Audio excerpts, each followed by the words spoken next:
최근 강원 화천 북한강에서 엽기적인 토막살인 사건이 발생했습니다. 가해자는 바로 대한민국을 지키는 군인이었습니다. 더 놀라운 것은 그가 가진 군인 신분과 지위가 이 끔찍한 범행을 가능하게 했다는 점입니다. 이 사건 뒤에 숨겨진 이야기를 지금부터 하나씩 파헤쳐 보겠습니다. 11월 2일 강원도 화천 북한강 화천대교 하류에서 한 행인이 강물 위로 떠오른 여성의 신체 일부를 발견하며 사건이 시작됩니다. 경찰은 긴급히 수사를 진행해 시신이 군무원이었던 여성 B씨의 것임을 확인했습니다. 사건의 유력 용의자로 국군사이버작전사령부 소속의 군장교 A씨를 체포했습니다. 그런데 이 사건은 단순한 말다툼 끝의 살인이라고 보기엔 많은 미스터리가 존재합니다.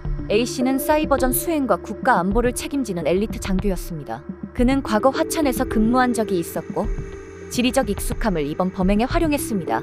그가 군인 신분이라는 특성 덕분에 범행 과정에서 여러 가지 혜택을 누렸고 외부인의 접근이 힘든 군 시설을 이용할 수 있었습니다. 군인 A씨가 시신을 토막내기 위해 찾은 장소도 군부대 내 공사장이었으며 이를 통해 시신 훼손 흔적을 숨길 수 있었습니다. 경찰은 이런 수법이 군에서 받은 훈련이나 정보를 통해 가능했을 것으로 보고 있습니다. 그의 진술에 따르면 격분한 나머지 피해자를 목 졸라 살해했다고 합니다. A씨는 살인을 저지른 후 치밀하게 은폐 작업에 들어갔습니다. 범행 후 피해자의 휴대전화로 부대에 휴가 처리 요청을 하며 피해자가 아직 생존해 있는 것처럼 위장했습니다. 그는 철거 공사가 진행 중인 군부대 인근 공사장에서 시신을 토막낸 뒤 화천의 북한강으로 이동해 시신을 유기했습니다. 훼손된 시신이 금방 떠오르지 않도록 그는 비닐봉지에 담은 시신과 함께 돌덩이까지 넣어 강물에 유기했습니다. 그러나 시신 일부가 수면 위로 떠오르면서 결국 범행이 발각돼 버렸습니다.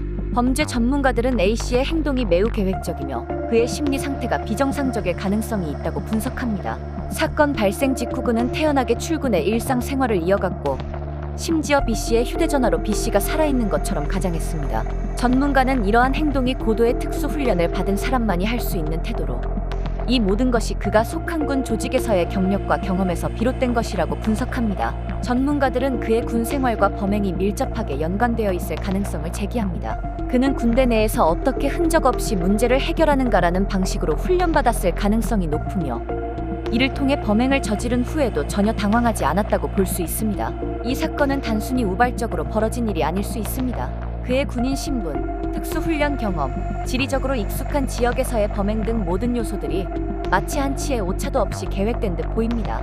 그가 철저하게 증거를 인멸하려 한 정황과 그 과정에서 군의 특수한 환경을 활용할 수 있었던 배경까지 이러한 점들로 인해 사건에 대한 수많은 의혹이 제기되고 있습니다.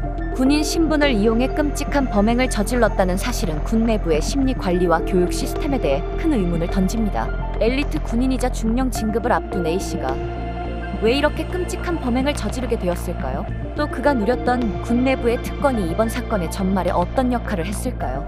경찰은 현재 그의 신상 공개 여부를 검토하고 있으며 그와 피해자의 관계, 범행 동기 등 사건의 전모를 파헤치기 위한 추가 수사를 진행 중입니다. 그의 군인 신분과 잔혹한 범행 사이에는 아직 밝혀지지 않은 진실이 숨어 있는 듯합니다.